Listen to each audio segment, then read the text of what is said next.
Kumaha Damang, saatnya Anda menyimak berita Bandung bersama saya, Aurika Agustina. Sejumlah berita menarik akan kami sajikan untuk Anda. Berikut 3 berita utama hari ini. Kericuhan terjadi usai pertandingan antara tuan rumah Persib Bandung melawan Persija Jakarta di Stadion Sijalak Harupat, Kabupaten Bandung, Senin malam.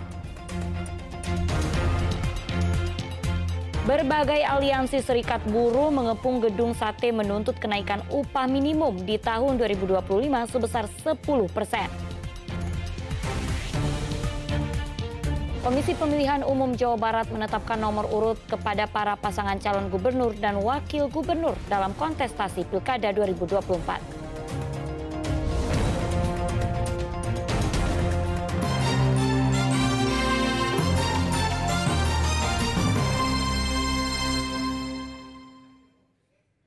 Informasi pertama untuk Anda, kericuhan terjadi usai pertandingan antara tuan rumah Persib Bandung melawan Persija Jakarta di Stadion Sijalak Harupat, Kabupaten Bandung, Senin malam. Para penonton tiba-tiba merangsek masuk lapangan dan menyerang petugas lapangan. Diduga keributan diawali oleh penonton yang melempar api suar atau flare ke petugas lapangan atau steward.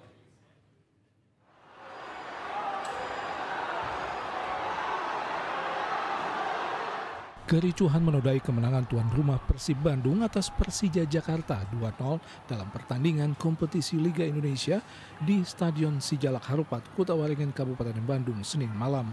Setelah wasit membunyikan peluit panjang akhir pertandingan, ribuan penonton tiba-tiba merangsek masuk ke lapangan, melempari dan berusaha memukuli petugas lapangan atau steward.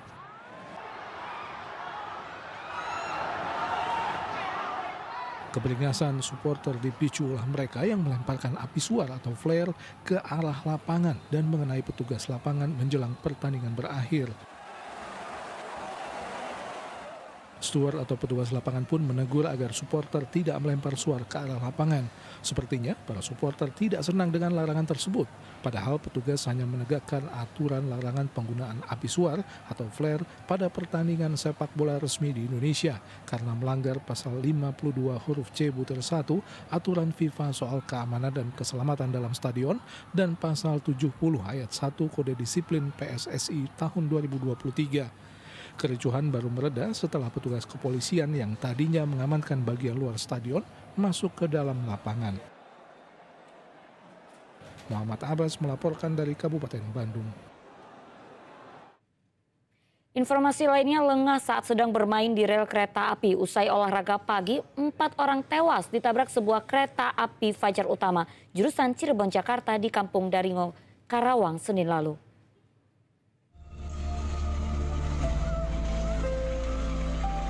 Kejadian tragis kecelakaan 4 orang, 2 dewasa dan 2 orang anak yang tewas tertabrak kereta api di Kampung Daringo, Desa Pangulas Selatan, Kecamatan Kota Baru, Karawang, Senin lalu memberikan pelajaran bahwa rel kereta api bukanlah tempat bermain. Sebelum kejadian, keempat korban, seorang perempuan Anita Andini, Sahaman yang berusia 65 tahun, membawa serta 2 orang anak, Muhammad Ali Hasan dan Ted Alfarizi yang baru berusia 7 tahun untuk lari pagi. Setelah berolahraga, mereka bermain di rel kereta. Saat kereta api dari arah Jakarta menuju Cirebon lewat, keempat korban lengah tak menyadari kalau kereta Fajar Utama dalam waktu nyaris bersamaan melaju dari arah Cirebon menuju Jakarta, tepat di tengah rel di mana keempat korban bermain. Seluruh korban pun tewas tertabrak kereta.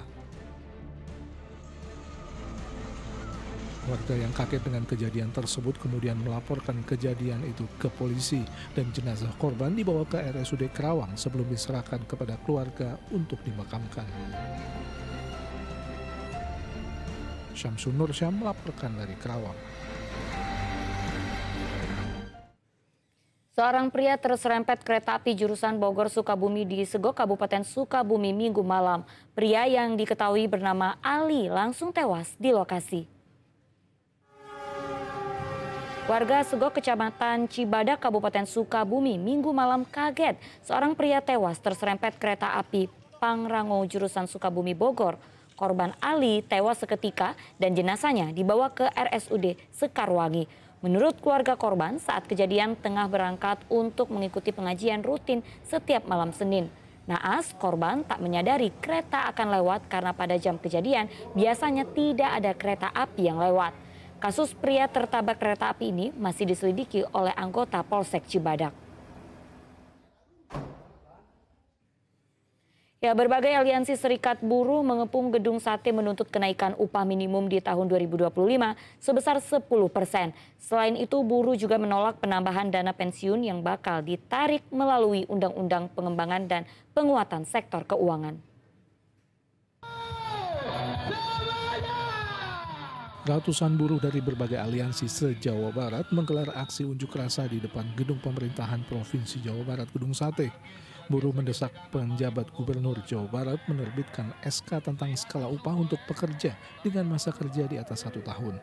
Di samping itu, buruh menilai upah minimum kota kabupaten tahun 2024 yang mengacu pada peraturan pemerintah nomor 51 tahun 2023 kurang memenuhi keadilan bagi kaum buruh. Jika tahun 2025 kenaikan upah minimum kota kabupaten masih menggunakan PP tersebut, maka kenaikan upah buruh hanya Rp10.000 saja. Ketua SPSI menginginkan kenaikan upah tahun 2025 yang ideal sebesar 8 hingga 10% dari upah minimum kota kabupaten. Kita menolak peraturan pemerintah nomor 51 tahun 2023 sebagai dasar acuan penetapan upah minimum untuk 2025. Karena kita melihat apabila itu masih formulanya digunakan, maka untuk tahun 2025 itu hampir sama kenaikannya dengan tahun 2024, yaitu 0,1, 0,3, dan bahkan akan ada yang naik di bawah 10.000. Kita sudah coba formulasikan, oleh karena itu kita meminta di pemerintahan baru nanti, Pak Prabowo di 20 Oktober, untuk mengeluarkan Perpu khusus klaster ketenagakerjaan mengenai penetapan upah minimum agar kembali mengacu kepada aturan-aturan survei pasar dan kehidupan layak bagi pekerja buruh. Jika tuntutan mereka tak digubris, para buruh mengancam akan memblokade jalan tol serta melakukan mogok massal hingga pemerintah mengabulkan tuntutannya. Muhammad Rizal melaporkan dari Kota Bandung. Rumah rusak dan trauma akan terjadinya gempa susulan. Warga korban gempa di Garut memilih mengungsi di tenda darurat yang dipasang di dekat rumah.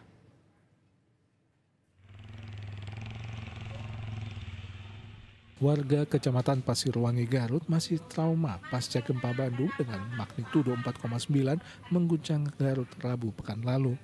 Dede Julia, warga Kampung Cidatar, Desa Barusari, Kecamatan Pasirwangi mengisahkan saat gempa terjadi, ia tengah istirahat di dalam rumah. Ia pun dengan susah payah berusaha menyelamatkan diri keluar rumah bersama sang ibu yang sudah renta dan sulit berjalan. Akibatnya ia sempat tertimpa runtuhan tembok rumah untuk melindungi sang ibu. Saya lagi istirahat tiduran sama ini ibu saya, tiba-tiba ada gempa yang lumayan dahsyat. Ya, dengan panik juga saya langsung menjemput ibu, langsung lari keluar menyelamatkan diri. Itu berlindung Pak, semua juga tetangga pada lari keluar kemarin. Alhamdulillah kalau korban jiwa tidak ada Pak.